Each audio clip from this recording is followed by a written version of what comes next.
while we're still at it, is don't come for me, guys. Don't come for me. Bleaching. Skin lightening. Is that what it is? Dysphoria? Is that peer pressure? Is that I don't feel comfortable I feel in like my you're own asking skin? the wrong person, I swear. Yeah. I wish I had an answer for Yeah. that. That's a whole other sasa hata topic. nimepata homework ya kuresearch.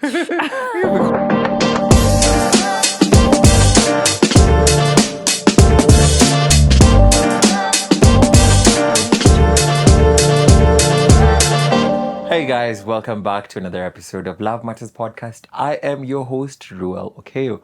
And this is the only podcast where we get to talk about our sexual and reproductive health rights in its diversity. And if you haven't or don't understand what it is, this entire season has majored around sexual and reproductive health and rights. This is the only podcast that puts real young people facing real problems real solutions. Yeah, I did get it. Anyways, today in studio, I do have with me a very, very special somebody, and I'm not going to introduce them. They are going to tell us who they are, what they do, where they come from, if that's important to them, and then we're going to jump right into the conversation. Karibu sana Wanjiku.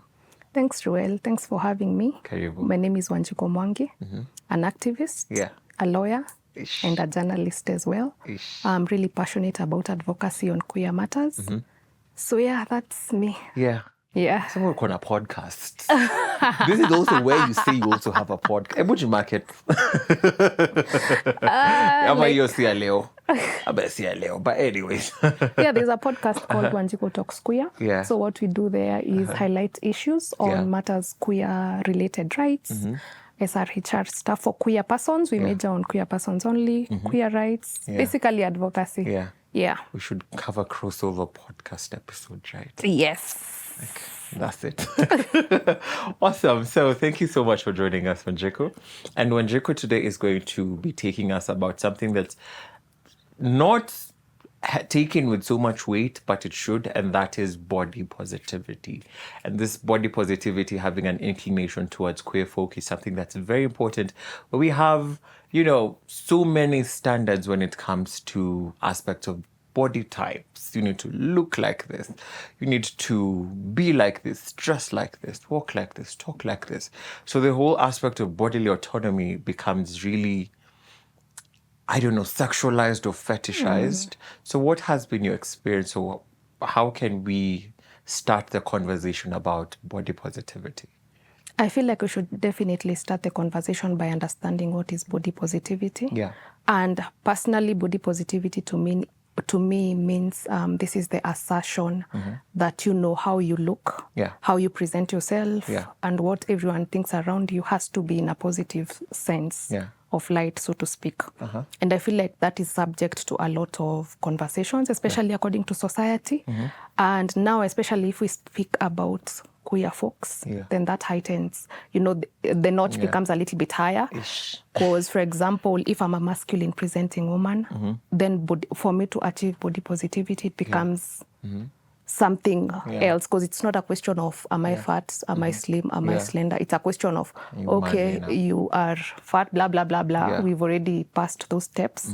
But then again, you're like, you are not presenting as a woman as you should according to society, or you're not presenting as a man as you should according to society. So for me, that is what body positivity for queer folks would mean. And damn, that's a new perspective. That's something I haven't even had before.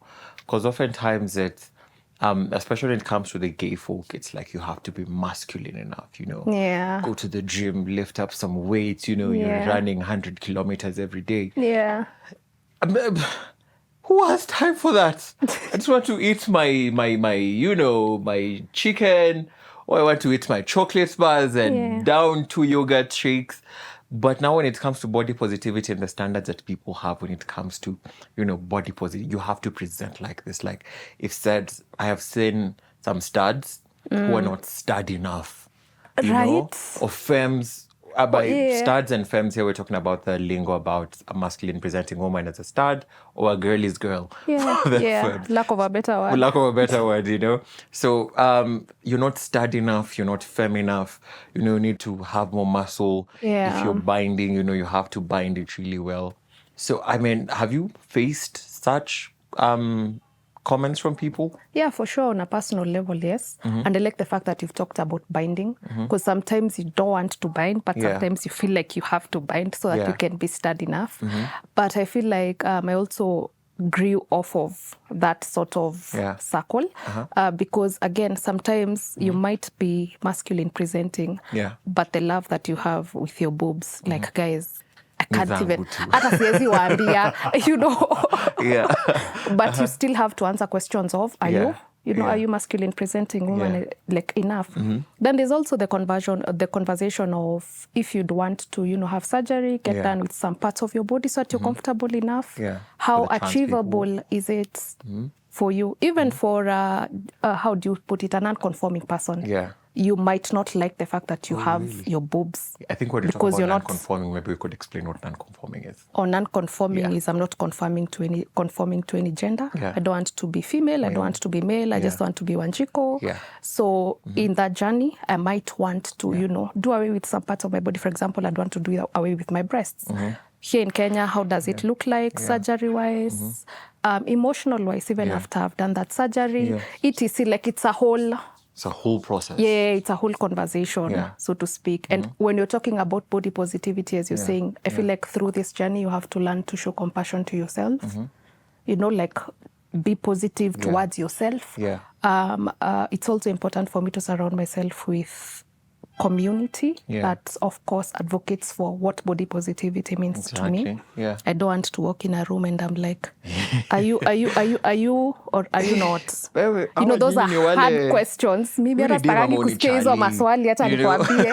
I feel like I want to run away. And you know, sometimes even, like just when I was thinking of coming here, a part of me was like, oh my God, nikijiangalia tu kwa kioo. I'm like, this is the day. I don't want anyone to bro me. Like, this is the day I believe I am feminine enough. So if probably along the way I get something like, you know, for me, a negative comment of bro, I'm like, I'm not, you know, because I'm not, again, my she, her are my pronouns. So when you misgender me, so to speak, it's offensive because like I've worked so hard to ensure that like what I seem is what, you know, it's what you feel comfortable with. Yeah, and you can also talk about shopping for attires and clothes. Like that's also a different, you know, that's a different journey. When you're still in your body positivity era. Because if I'll shop from the men's section, kwa raha zangu, but sasa mwenye ananiuzia pia yeye ana feel. Unataka ama unataka kuniliza vitu ninavaa.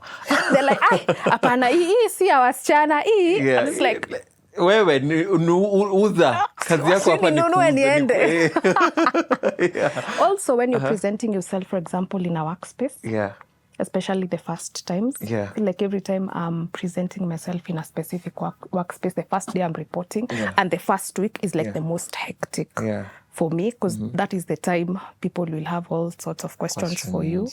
I have experiences of every other time when you're going for tea break.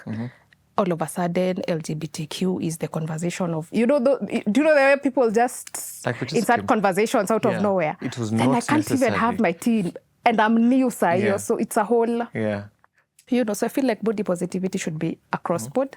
Workplaces, of course, if you're an employer, if you're an employee at a place, I feel like conversations that you have with people should be circled around such stuff. So And, you know, it's really important now when you talk about workspaces, because in our previous episodes, we've mentioned something on workspaces. And how, because that's not even technically your territory, you know? You know, if it's outside, but like this is public sidewalk. I can talk to you the way I want. It's an office. I mean, you're being paid to be there. How do you go about, because that's quite a challenge that maybe you struggle with, maybe most people struggle with.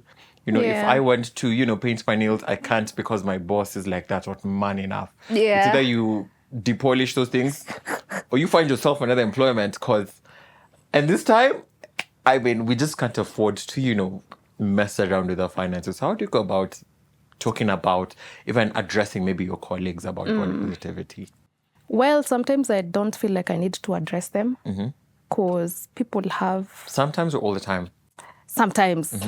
And the times I feel like I don't have to address it, it depends with how you're approaching the topic. You know, someone can just approach it from, I want to understand this, like from a kind, nice. you know, then I can take my time and we can have conversations about it, but then I'll not educate you to 100% because then again, ujifanye hiyo ingine. It's even an embarrassment that we are even starting here, you know.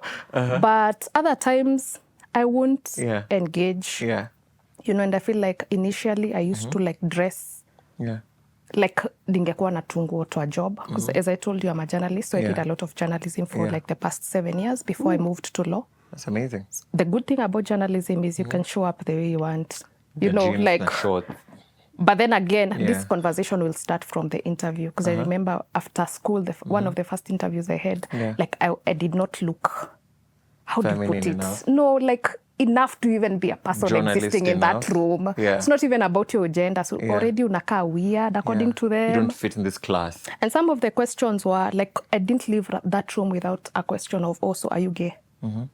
And I'm just like, how is that a conversation that we need to have, so to speak? I still got that job and I did it for like 4 years. But like, of course, I had to be honest at that point. I'm just like, guys, in fact, maybe my first interviews, I want you to know I'm gay. I don't want you to ask, you know, so that we can move on and go to the important stuff, you know. Like my qualification. Why I need this job. Yeah, why you need me. Okay, I need it because I'm broke, but still, you also need me hence, you know. So exactly. And immediately after that, venye tunakwambia, mkienda vitu ka tea breaks, hutakosa hizo maswali. Even when you're assigned duties, so to speak, because I did a lot of production, utaona zile places unaenda, watakuweka hata without fellow women, so to speak. For example, if you'd go shoot something at the Mara and they prefer guys to go there, they'd be like, Wanjiko can tick a box of a female because, tunaweza elewa. You still, you know, I still feel like that's sexism. To a point, right? Yeah, for sure. So also creating a work environment that enables other employees to feel like they can question you. And you know, there's also a lot of politics that happen. So utaskia, today, there's this group that doesn't want you because of ABCDZ. You get like, it's a whole. So I think if my work isn't affecting any of you, I think how I dress shouldn't be important. As long as the deliverables are deliverables. Yeah, for sure. The work is on time, on schedule. I mean, you know, and you know, when it comes to body positivity, I think there's also something when you were talking about that, it just hit me in my head about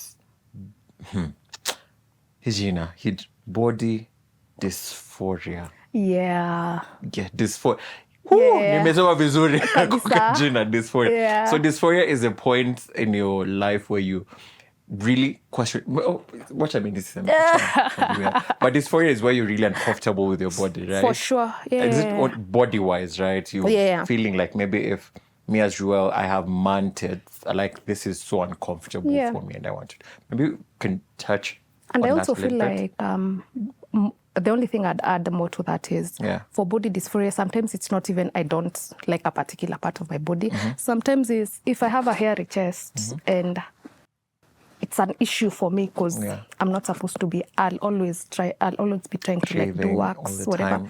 You know, the hairiness even for your legs. Sometimes you don't want to walk in shorts because you're like, you know, if for example you also have facial hair, you know, I feel like body dysphoria can be as minute as things that people cannot see. Maybe someone cannot. Even the cis community that they can be able to have, it's not only for the queer folks.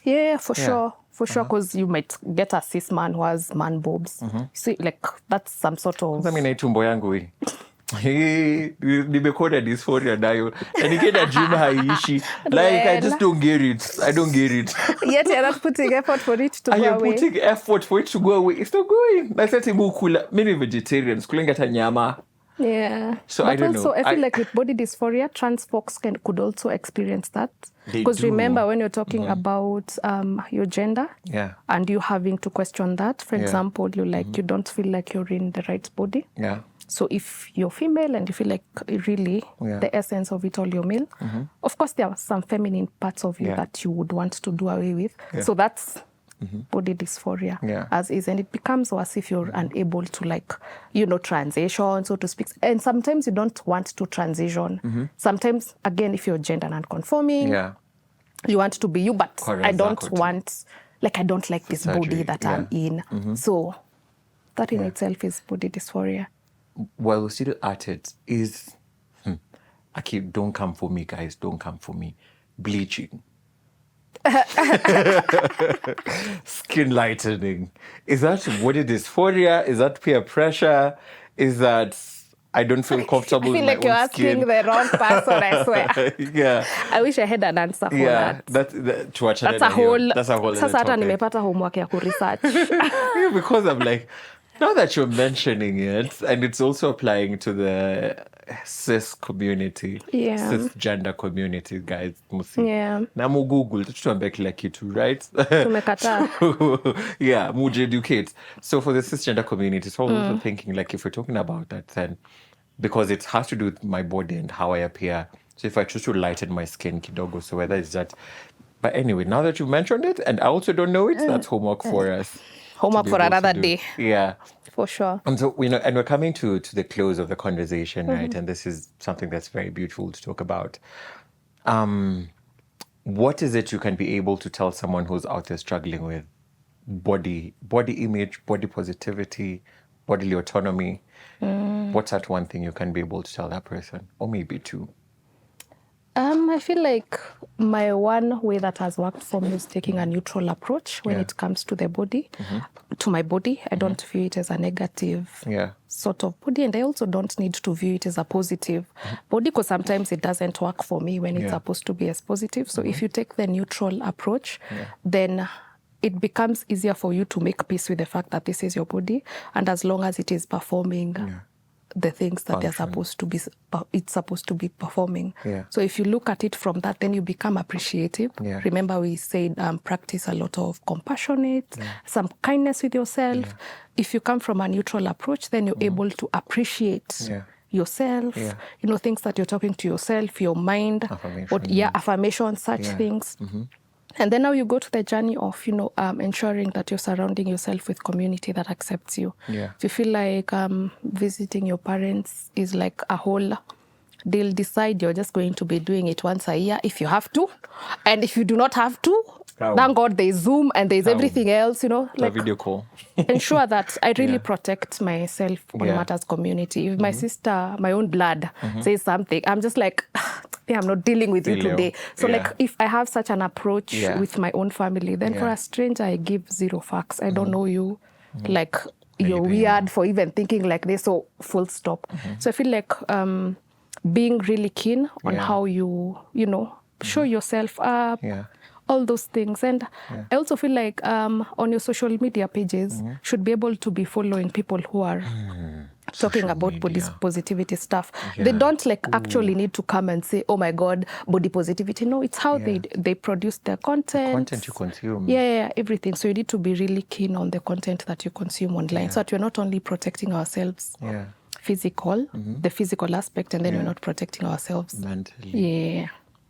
Kwanza hapo kwa social media, may say I was a victim. Let me use the word victim at some point. There, my social media was, some really, really.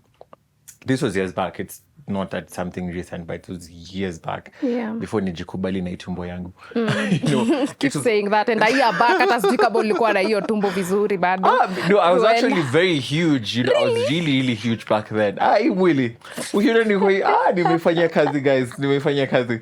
So I my content was, some really, really fine gym bodies, because gym bodies at a point was what was, the in thing. Until to a point, I was like, why am I doing this? Am I doing this for Instagram, or am I doing this for myself?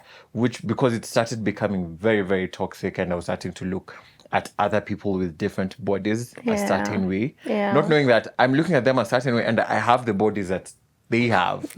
So I was like, nah, it's not right. So I went out and did away with all sort of like gym body content. And I was like, all bodies are summer bodies, you know, because we all want a summer body. But then again, I'm like, me and my mantids and my tumbo and my kitambi, that's my summer body. You, if you want the gym, you go get you a gym. But I love me the way I love me. So I think that is one of the things when you mentioned about social media that... And I feel like, because you've shared your experience, what I was thinking about when you're talking was just like, you know, when you're probably trying to date someone, especially within the queer community, there are people who specifically want... muscles. You know, there are people who specifically want a masculine presenting woman. Exactly. And sometimes you're not masculine enough for them. But then again, you're also struggling with someone even thinking that you're masculine, because the feminine parts that you have and that you hold dear would be, if only you knew there's nothing masculine about all this. So I feel like through that journey, some of the things that I'm also keen on doing is like, first of all, don't stud me. Mimi, I'm not a stud. Have you seen Nani? Now I start comparing like to those studs. Like sasa mimi siko hapo. So you're like, so are you femme? And I'm like, okay. So where are you? I'm just like, can we stop having that discussion and like, you know, just enjoy me as I am. And I promise you, I'm with a woman because I'm a woman. I'm not trying to be, you know. So if I feel like I'm with someone who feels like they want a masculine presenting someone, which is okay, I'm definitely out of that game, because I'm not about to have characters that I don't.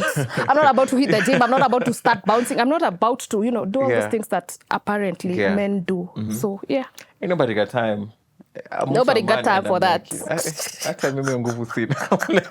In fact, the struggle, I feel like for me, is emphasizing the fact that I'm really feminine. I'm like, can you see my face? Like, it's so soft. My voice. Then every other thing that the packs that Zanini. Sasa now I'm hiding my voice because, you know, so. Nobody gets. I think also voice, actually. Yeah, for also sure. Voice is something. I don't know why content is Agreed. But we need to stop stigmatizing people because of their voice. And agreed. Sita December, but I did that thing once where, you know, someone had a really, really good body. Really good. And then it started talking. Oh my God. You're squeaking. You're literally squeaking. That I have come a long way, guys. I have come a long way. You know, but what is your conversation? Before your conversation, you've mentioned voice. I've been with people who are like, oh my God. Yeah. What I see, like the way I see you, and then you speak, that's not. What do you expect, Nani? A girl's girl. I expect bass, ama whatever that is. Yeah. So I feel like with the voice, it's also... That's also something. Imagine we should stop mocking shouldn't. people for their I'm voice. done. Yeah. I'm like, sai tukatuweka ka voice note after tumepost photos that you're not confused. Yeah, sauti yangu iko hivi. Before nipende, draw sauti yangu iko hivi. Na ndio utaishi nayo. So. Exactly. So, thank you so much, Njiko, for joining us in this episode. And there you have it. Are you facing any challenges about body positivity, body dysphoria? That's a new term that we have learned today. And if you're going through any of that, the best way is self-love. You know, Instagram is a lie. Magazines are a lie. But as long as you tell yourself you love yourself, that's what's important. I mean, we don't care. You just love you. You know, at the end of the day, you have you. We will go, but you will have you. So what will you have left, right? And that has been us for today. Thank you so much for joining and listening throughout this time. Do follow our social media handles at Love Matters Kenya or Love Matters Africa on all social media platforms. And leave a like, leave a comment, share, and follow our pages, because it is by you doing that and supporting our work that we're able to make sure that everyone worldwide gets a piece of this content and changes someone's life somewhere. So until next week, goodbye, kwaheri, adios, obrigada, ciao. Bye. Love Matters. Open, honest, sex-friendly.